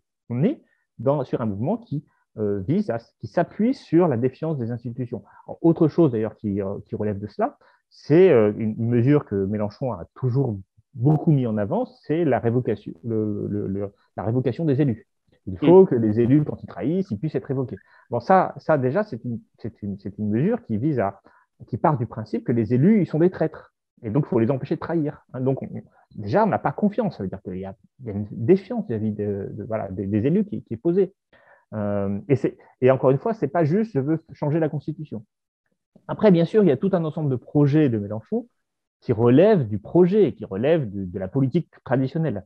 Hein, mais ce qui m'intéresse, bien sûr, c'est pas ce passage-là. Et par ailleurs, il y a des choses, il y a des mesures avec lesquelles on peut être tout à fait d'accord. C'est pas ce que C'est je veux la dire. posture qui compte, c'est la posture. Voilà, c'est Ouais, tout ouais. un ensemble de choses qui se trouvent chez Mélenchon, qui lui sont spécifiques et qui, pour moi, sont de nature populiste au sens ou elles nourrissent la défiance envers les institutions. Alors, du coup, ces mouvements populistes qui, se nourrissent donc de cette défiance Et l'entretiennent, et qui du coup. l'entretiennent, vous pensez qu'ils ne peuvent pas avoir d'avenir politique, de succès politique. Ah, ils peuvent avoir des succès politiques, mais ils ne peuvent Alors, pas avoir des bonnes conditions, des bonnes et pas les bonnes conséquences. conséquences. Ouais, voilà, d'accord. C'est-à-dire qu'une société dans laquelle des mouvements majeurs, politiques majeurs, nourrissent la défiance envers les institutions, c'est une société Mhm. qui va s'effondrer. Les D'accord. institutions, c'est ce qui nous maintient ensemble. C'est ce qui fait qu'on est une société. Quand on ne croit plus à la parole scientifique, on ne croit plus à la parole journalistique, qu'on ne croit plus aux principes démocratiques, qu'est-ce que vous voulez construire comme société? C'est là où je trouve que certains discours sont extrêmement pernicieux et pour moi, sont des discours qui posent un vrai problème. Alors, parfois, là aussi, tout n'est pas. C'est difficile de tout ranger dans le même panier. On a bien vu chez Trump, par exemple. Pour moi, c'est l'archétype du populisme. Hein. Trump, euh, il croit tellement pas. Alors, déjà, il y a eu toute cette histoire de fake news, de défiance vis-à-vis des journalistes, un truc extrêmement violent et fort qu'on a rarement vu. Hein. Le populiste, il va s'exprimer directement aux gens parce qu'il ne veut pas passer par les médias, parce qu'il pense que les médias vont forcément trahir ses propos. Je ne dis pas que ça n'existe pas de temps en temps, mais voilà. Mais quand on n'a plus aucune confiance dans les médias et quand on dit aux gens n'écoutez pas les médias, ils ne cessent de vous mentir, bah, ça aide pas les gens à s'informer. Mais Trump, il a quand même perdu l'élection. Tout le monde est d'accord pour dire qu'il a perdu l'élection et il continue de dire que cette élection a été volée. Il a quand même tout fait pour attiser les militants qui ont envahi le Capitole. Vous avez vu cette espèce de scène ubuesque. Et donc là, on arrive à quelque chose qui, pour moi, est extrêmement grave. Là, on ne peut pas faire fonctionner une société démocratique si les gens ne croient plus dans les institutions. C'est-à-dire qu'ils pensent qu'ils ont une vision paranoïaque du monde dans lequel les puissants cherchent à les tuer. Hein, alors, je ne vais pas aller jusqu'au quantum, vous savez, aux théories du complot absolument extrémistes de certaines personnes qui pensent qu'on est tous dirigés par des reptiliens pédophiles ou je ne sais quoi. Mais ces discours délirants, ils sont en fait la conséquence du populisme. C'est-à-dire de cette société dans laquelle règne la défiance. Hein, et donc, bon, oui, je peux l'affirmer, euh, un mouvement populiste qui prend le pouvoir et qui donc s'appuie sur la défiance et nourrit la défiance, il ne va rien construire de positif. Il va juste aller vers la guerre civile. Mhm. Ça j'en suis absolument persuadé. Alors, je ne dis pas que Mélenchon va aller à la guerre civile parce qu'il faut faire la distinction entre, comment dire, euh, le discours maintenant qu'il tient en campagne électorale, parce que Mélenchon n'a pas toujours été populiste par ailleurs. Enfin, vous voyez, donc on voit bien que c'est un peu une stratégie de conquête du pouvoir. Néanmoins, attention, parce que quand on a ramené autour de soi plein de gens qui sont à moitié dingues, ça nous pose un problème quand on veut gouverner après. Donc, c'est pour ça que moi, je suis très critique par rapport à la stratégie menée par Mélenchon, parce que je pense qu'elle sabote les capacités de Mélenchon élu, si jamais il était élu, ce que je ne crois pas par ailleurs, d'agir concrètement et positivement sur la société. Voilà, c'est ça le fond de ma critique. Alors, donc, comme vous avez parlé de Jean-Luc Mélenchon, donc ça concerne un peu les présidentielles qu'on est en train de vivre en ce moment. Alors, du coup, là, votre solution, en fait, au néolibéralisme et donc au populisme d'atmosphère qu'il provoque, ce serait un anti-néolibéralisme non Mm, populiste. exactement. C'est un peu la ligne, peut-être Roussel, peut-être. Ah, Ouais, alors, je vous donne un euh, nom parce que c'est peut-être le plus connu de ceux qui tiennent cette ligne. Ou Montebourg, non, peut-être. mais Oui, mais il y aurait plein de candidats qui ne sont pas néolibéraux et populistes. Enfin, je veux dire, je- après, c'est difficile parce que bon, j'ai pas étudié de près les non, programmes. je vous demande pas de vous positionner par rapport à Roussel ou à un autre Ouais. candidat. C'est bien Non, mais sûr. par contre, ce qui est intéressant, c'est qu'il existe, ce que je voudrais quand même dire, pour répondre un peu aux questions sans y répondre vraiment, c'est qu'il existe une gauche néolibérale. Oui. C'est aussi un des aspects du livre sur lequel on pourrait peut-être un peu discuter, parce que c'est pas parce qu'on est de gauche qu'on est forcément anti-néolibéral. Oui, bien sûr. Et en fait, le néolibéralisme, hein, comme je dis, c'est une vision du monde avec ses quatre piliers et avec cette idée qu'il faut que l'État il participe, enfin, il aide, l'accompagne les marchés. Moi, j'ai entendu une mesure qui m'a fait un peu sursauter de Anne Hidalgo, qui dit qu'elle va donner 5 000 euros à tous les jeunes qui ont 18 ans pour les aider à se lancer dans la vie. Et ça fait un peu la suite, j'ai envie de dire, de la mesure, alors un peu moins bien, bien sûr, mais on peut peu plus mesuré du revenu universel de Benoît Hamon qu'on a eu en 2017. En fait, quel est le sens, si on réfléchit du point de vue néolibéral, quand on a compris un peu le concept du néolibéralisme, est-ce que ces mesures de soutien financier, d'allocation versées à des gens, c'est contraire au néolibéralisme ou est-ce que c'est des mesures néolibérales? Oui, en fait, ça corrige le marché, entre guillemets, mais ça le laisse en place. Ben, ça ne le corrige pas, ça le suscite, Ça ça le suscite. l'alimente le marché. Parce que le marché, il a besoin de quoi? Il a besoin de revenus. Les gens, Oui, il faut qu'ils dépensent leur argent. Si oui, on ne veut pas être néolibéral, on doit dire qu'il faut supprimer le marché, contourner le marché. Il faut avoir des monopoles publics, par exemple. Il faut avoir un contrôle administratif des prix. Tout ça, ce sont des mesures anti-néolibérales. Il faut avoir du protectionnisme, des choses comme ça. Quand on dit, bon, il faut corriger les désordres sociaux en donnant de l'argent aux gens, il faut corriger l'effondrement des entreprises avec le Covid et les confinements en subventionnant les entreprises, c'est la politique de Macron, et en corrigeant les effets des confinements pour permettre à les entreprises de survivre. Alors pour moi, on est là en train de mettre une béquille au marché. Plus les gens consomment, plus ils vont consommer des produits marchands, parce que par définition, l'argent qu'on dépense, c'est des produits marchands. Et donc le néolibéralisme, il a besoin de... Et d'ailleurs, quand on dit comment ils font les néolibéraux pour soutenir l'ordre social, je dis, un des piliers du néolibéralisme, c'est l'acceptation sociale du marché. Ils disent tous qu'il faut donner un revenu aux gens. Si les pauvres ne peuvent pas consommer, ils vont vite se révolter contre le système marchand. Donc, donnons-leur un peu d'argent, de quoi survivre.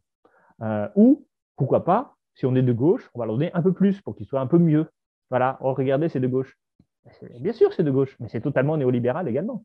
C'est pas du tout le contraire. Et donc, quand on est contre le libre-échange, contre la nationalisation d'entreprises, contre les prix administrés, et qu'on est pour l'inversement d'allocation aux gens, on est complètement dans la logique néolibérale.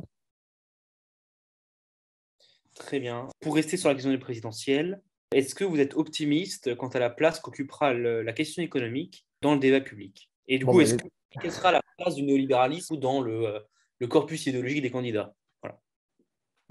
je vais vous dire, moi, je suis déjà atterré par le niveau du débat présidentiel et je n'ai aucun espoir, mais strictement aucun espoir qu'il puisse y avoir des véritables réflexions de fond qui apparaissent dans ce débat présidentiel. Alors, je suis bien content que Fabien Roussel aime la viande et le pinard et que ce soit considéré comme une forme de fascisme, néofascisme. je, mais bon, tout ça ne me dit pas qu'on va réussir à avoir un débat de fond un jour. Je trouve que la question écologique est très, très, très mal traitée. Mhm. Pourtant, c'est une question extrêmement importante. Elle est très mal traitée parce qu'elle est toujours traitée sous l'angle moral, sous l'angle il faut faire quelque chose, il faut arriver vers la décroissance. Pourquoi pas mais comment on fait et comment on fait accepter aux gens qui vont perdre des revenus? Parce que la décroissance, ça veut dire que les gens vont perdre des revenus. Comment on intègre les contraintes? Parce qu'on peut tout à fait dire il faut des énergies renouvelables, mais si ça fait augmenter le prix de l'électricité beaucoup, je ne sais pas, multiplié par deux ou par trois, et que toutes nos entreprises font faillite, est-ce que ça sera un bon moyen voilà, de décarboner l'économie française? Euh, C'est-à-dire que les tensions qui existent entre ce qu'on veut faire et les conséquences que ça a, elles ne sont jamais analysées. Donc on est là en train de débattre moralement en disant, voilà, il faut, il faut, il faut avoir une économie soutenable à long terme, durable, écologique, sociale, mais on ne pense pas ça dans un cadre beaucoup plus global, et notamment ce qu'on refuse de penser systématiquement dans tous les programmes, c'est le marché. Alors peut-être que Roussel en parle un peu, mais je n'ai pas lu son programme bon, parce qu'il a un peu une tradition communiste. Hein. Bon, il fait 2%, hein, c'est pas ça qui va nous sortir des ronces. Mais que ce soit Zemmour, Marine Le Pen, Pécresse, Macron, enfin, si on prend les quatre grands candidats, ils sont tous en train de croire au marché. Ils pensent tous que le marché va nous sauver. Donc il ne peut pas y avoir de débat entre eux.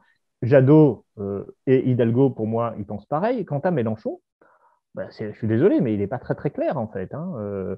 Lui, il parle de créolisation. Ok, bon, je ne vois pas trop l'intérêt dans le cadre qu'on discute. Alors, il parle de planification écologique qui est intéressant, mais pour moi, ça reste encore un mot, un concept. J'aimerais bien voir un peu ce qu'il y a derrière. Enfin, bon, je m'attarde un peu sur Mélenchon et je ne veux pas le faire tout le temps, mais parce que lui, on pourrait s'attendre à ce qu'il ne soit pas néolibéral. Mhm. Mais c'est pas vraiment ça, je trouve, c'est pas vraiment ça qu'il met en avant dans son discours. Et c'est ça qui m'inquiète un peu. Donc, en fait, le sujet du néolibéralisme, en fait, il passe complètement à la trappe.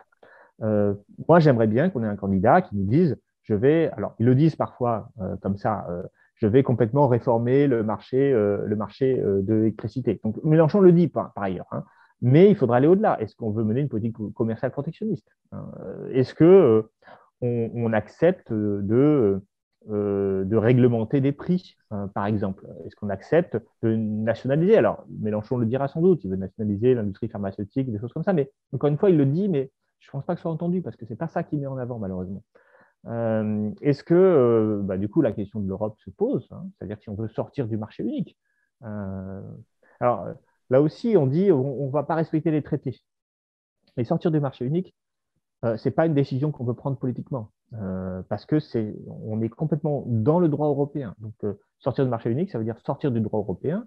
Sortir du droit européen, Sortir de on ne l'Union. peut pas le faire sans, comment dire, sans un affrontement très fort avec les autorités juridiques, non seulement européennes, mais également françaises.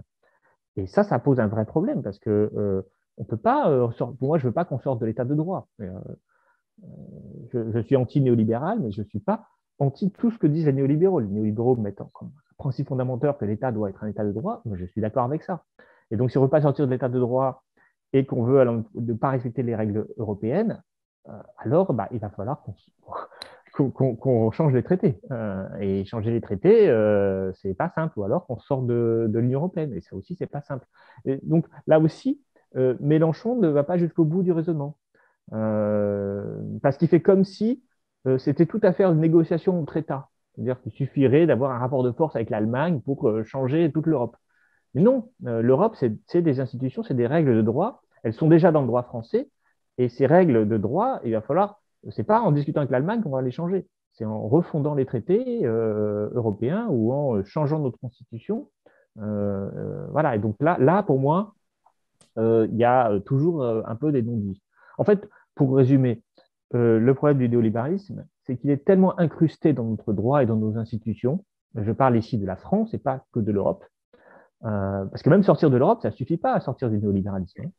C'est une condition pour sortir du néolibéralisme, mais en fait, il faudrait réformer l'ensemble de notre système politique et juridique, hein, pour sortir vraiment du néolibéralisme, et de nos pratiques aussi. Donc le souci, c'est que ça, on ne dit jamais comment on va le faire. Euh, et, euh, et donc, on contourne. Voilà, on dit, je vais donner des allocations aux gens, je vais créer un plan écologique, je vais développer les énergies renouvelables. Mais tout ça, pour moi, n'est pas très sérieux parce que les conditions pour réaliser tout ça, elles ne sont jamais abordées. Donc, je suis pessimiste. Donc, voilà. Alors, donc, dernière question, avant de vous libérer. Alors, comment combattre le statu quo, l'inertie, diagnostiquée par Milton Friedman et qui caractérise tant les gouvernements? Qu'est-ce qui pourrait venir le bousculer? Ouais, vous avez raison de parler d'inertie. Et c'est vrai, c'est une citation dans l'introduction de Friedman qui dit, en gros, dans l'état actuel des choses, il y a une force d'inertie qui fait que tout se reproduit à l'identique. Ce n'est qu'au moment des crises, hein, si je continue la citation de Friedman, que les changements peuvent apparaître, mais pour que ces changements apparaissent, dit Friedman, il faut avoir pensé des solutions. Et donc Friedman dit, alors il écrit ça, je ne sais plus, dans les années 80, donc il a déjà un peu gagné à ce moment-là, mais ce qu'il dit en fait, c'est que le travail des intellectuels, c'est de préparer les esprits pour qu'au moment d'une crise de régime, de système, les gens basculent sur ces solutions qui ont été pensées en amont. Et donc, c'est ça qu'ils font, les néolibéraux, pendant très longtemps. Là, je suis en train de lire un livre passionnant sur une bibliographie de Robke, que je vais vous la montrer. Je vais lui faire un peu de pub parce que c'est un historien absolument génial, donc il s'appelle Jean Solchani, William Robke, l'autre Hayek, aux origines du néolibéralisme. Et bon, c'est un énorme livre, hein, je lis ça un peu le soir de temps en temps. Mais il raconte comment Robke était en fait un économiste, un militant néolibéral, qu'il a construit des réseaux, qu'il a patiemment, avec d'autres, avec Hayek dans la Société du Mont Pèlerin et ailleurs, ils ont construit leur réseau pour essayer de populariser leurs idées. Et donc, tout ça, ça a été fait par les néolibéraux. Alors aujourd'hui, pour moi, on est à l'aube d'une crise. On est en fait dans une crise de système. Et si on en croit Friedman, c'est le moment qu'il y ait un basculement. Sauf qu'il n'y a pas d'idée. Il n'y a pas de théorie alternative au néolibéralisme. Le néolibéralisme a tout éradiqué. C'est la raison pour laquelle la gauche a autant de problèmes. Déjà, avant, il y avait le communisme. Le communisme s'est effondré dans les années 90, a donc renforcé ce néolibéralisme. Les années 90, des années d'hypermondialisation, justement, de développement, de libéralisation de tous les marchés. Ça va durer jusqu'à maintenant. Et maintenant, eh bien, on ne sait plus. Alors, en fait, les alternatives qui apparaissent au néolibéralisme, en fait, elles apparaissent spontanément sans être pensées. Ce sont les gouvernements illibéraux, c'est la Chine, c'est la Turquie, c'est la Russie, c'est-à-dire des gouvernements qui sont assez autoritaires, même très autoritaires. Et moi, ma crainte, c'est que la fin du néolibéralisme nous fasse basculer dans un régime post-libéral au sens classique du terme, c'est-à-dire dans lequel l'émancipation des individus ne va plus du tout être assurée. Des régimes d'oppression, des régimes de gouvernement forts, on dit parfois illibéraux. Et ma crainte, c'est qu'après le néolibéralisme, on ait quelque chose de pire. Par ailleurs, les rapports de force économiques sont toujours aussi injustes en Chine et en Russie et dans tous ces pays. Donc, non seulement on n'a pas du tout la justice sociale et économique, mais en plus, on a le gouvernement autoritaire. Et voilà. Et donc, pourquoi? Parce que les intellectuels, sans doute, ils n'ont pas fait leur travail. C'est la raison pour laquelle mon livre est sous-titré « Il est urgent de tout repenser ». C'est à ça que je pensais. C'est-à-dire qu'on n'a pas repensé les choses. On continue de dire le problème, c'est le marché est injuste, il faut redistribuer de l'argent, un peu à la Piketty, il faut taxer davantage les riches et redistribuer aux pauvres. Bon, donner des allocations, en fait. Et en fait, on ne voit pas que le fond du problème est beaucoup plus grave, que ce n'est pas juste un problème de pouvoir d'achat des gens, c'est un problème de capacité des individus à avoir confiance dans leurs institutions.